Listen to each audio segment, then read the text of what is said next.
នេះឯនឹងអស់គ្នាកន្លែងខ្ញុំថតវីដេអូ YouTube រងហើយខ្ញុំថតកាត់វីដេអូ short ហើយថតវីដេអូនិយាយពី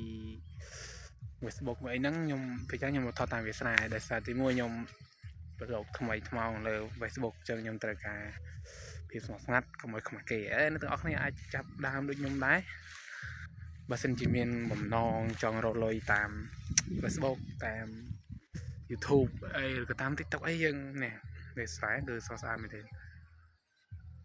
កុំថាខ្លួនឯងមិនអាចធ្វើបានក៏ប៉ុន្តែខ្ញុំ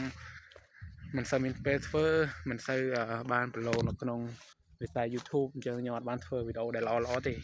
ចឹងទៅវាអញនិយាយថាវាអត់សូវ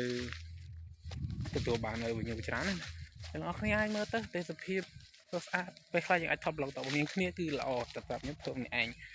ចឹងទៅវាអាចទៅមកគ្រួចទេបើបានគ្នាបានទៅមកលឿនតែស្រាប់អ្នកនរគ្នាមានទេពកោសលរឿងណាអាចនឹងទេពកោសលអាចនឹង YouTube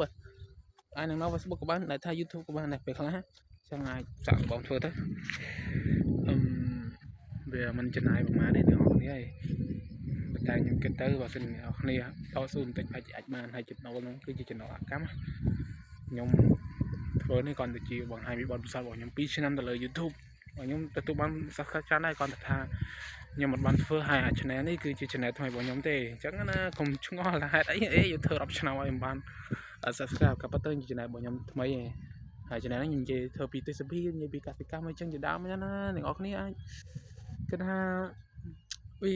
ជារឿងមួយកំសាន្តលេងក៏បានដែរព្រោះពេលខ្លះយើងមកកំសាន្តយើងថតរូបលេងណា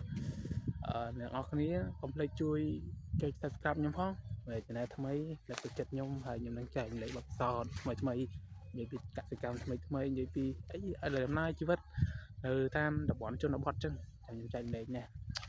ស្រែតែស្រូវនឹងថោកតិចបាទបាយនិយាយច្រើន